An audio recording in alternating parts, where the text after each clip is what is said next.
Hello, lovely viewers. Welcome back again.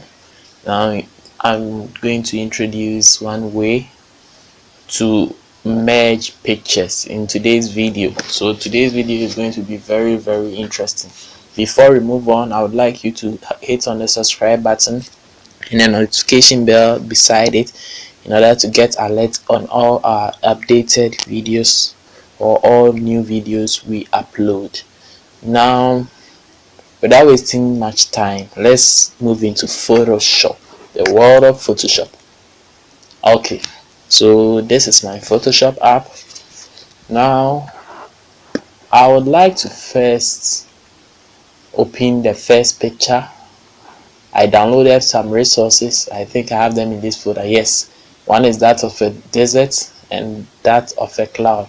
I downloaded multiple pictures since I couldn't know which one would work out best for me. So I will go with this first one.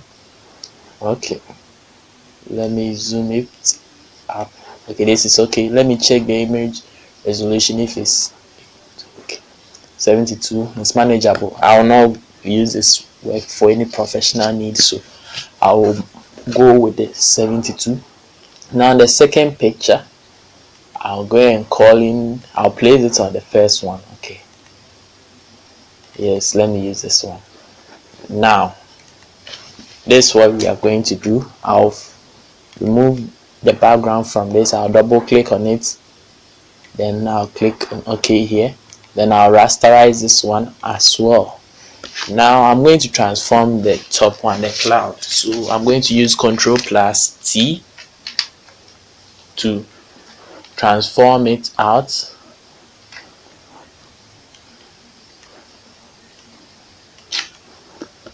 I want the cloud to come in a bit this way. Okay, there's something like this is okay. Right now I can't just leave it like this because you see a very big difference between them right now. So I'll create a layer mask with this layer I've selected. So to create a layer mask, you come down here, then you select this is our layer mask, add layer mask. So I click on it and it creates a layer mask. Now I come to my brush tool, it has been selected. Then I'll reduce the flow to about 9%, is okay. Then increase my brush up a bit. Okay, this is too big. Now this okay. So I'll come to the layer here. I'll try and clean off the edge. As I said, I've not tried this picture, so I didn't know whether it would be a perfect match. That's why I downloaded so many, so that in case this doesn't work out. Okay,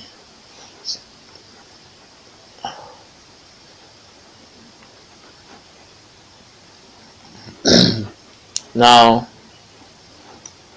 I made this place too sharp a bit, so I'll come here. I make sure this turns to the white. Okay, when it turns to the white, wherever you cleaned, using the brush tool will bring that space back up. Okay, so I think something like this is a bit cool. Let me bring this black back up so that I can clean bit portion here. Okay, so I think we added a cloud onto the image. How good is it?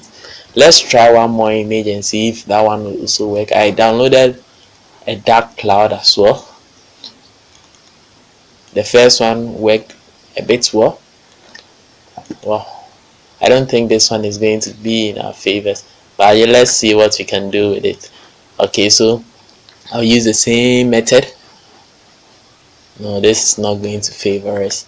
The picture didn't go in a perspective form. I needed a perspective form picture, so I'll delete it.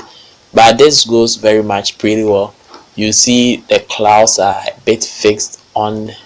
So whenever you select the layer mask, okay, the layer mask will just with the use of the brush tool, you can be able to clean any part you want with the layer mask. And if you want to go back and the part that you cleaned out, you want to get that part back, you just come down here, you click on this to switch it.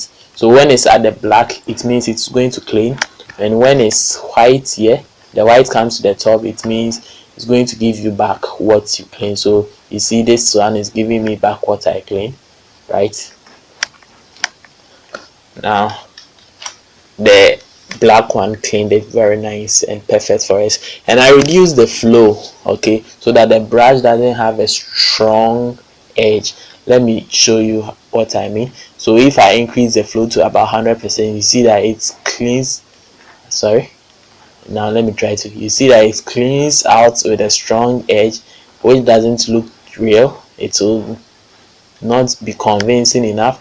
But since I reduce the flow to about 9% or 11 is also okay, see that it doesn't have a strong edge, and it's made the background more look more what attractive and nice for me.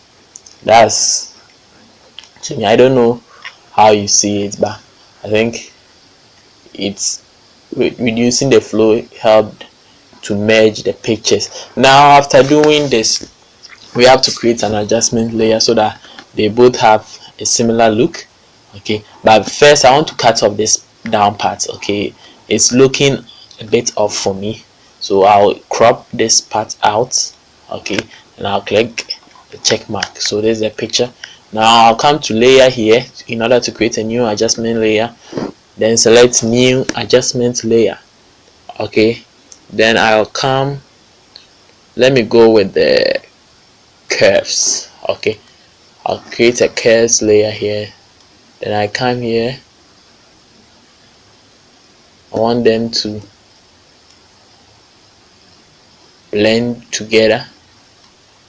Sorry, my curve was a bit off, but it's blending together, so that's what is important. When I remove the adjustment layer, you see it now, it's blending together. At first this place was more brighter, but now they are all in the same perspective or from the same view. Anyone who sees this picture will think that, oh, the cloud was really there or truly there. You can create or find an image with the sun and whatever, and you can fix it in there and it will still work perfectly for you. So the brush tool is also a very good tool to use. I will go more into the use of the layer mask in maybe in the future, but for the use of it is very important, because if in a, let's see, let me duplicate this and show you something. If I just started with delete layer mask, okay, if I just came here and I just wanted to use the eraser straight out, okay, I can use the eraser tool and remove or reduce the flow as well. But with the eraser tool, okay, when you make too much mistake, although you can use the undo to go back, but at a certain point going back will be impossible for you, okay. You will not be able to, or even if you want to go back one, and it will be going in a way that you don't want, okay. But with the layer mask, it was able to blend in, and whenever you want to change a mistake you did, you just go back in a very short and simple way. Okay, so this is a short video for today. Let me introduce my first one. Okay, so this is a short video for today. I don't know how you see the image, but I'll be working on more image. The reason why, the main purpose of this video is because whenever I'm creating flyers, I want to create my own background, okay. So before I move on to creating flyers with you, I want to show you this so that you can get along with it in the future. When I'm using it, you don't go a bit off. Okay, so I'll be ending here for today. Thank you for watching this video to the end, and I want to give a big shout out to my man Tech Nahi. I think he has been in support of this channel very well. Every time I upload a video, he's the first to come up to comment. Tech Nahi, thank you so much. Although we are not from the same countries, but you show a big support for me. And thank you everyone out there who also watched the video. You can comment in the comment section to get notified or any other stuff. Okay, so thank you once again and goodbye.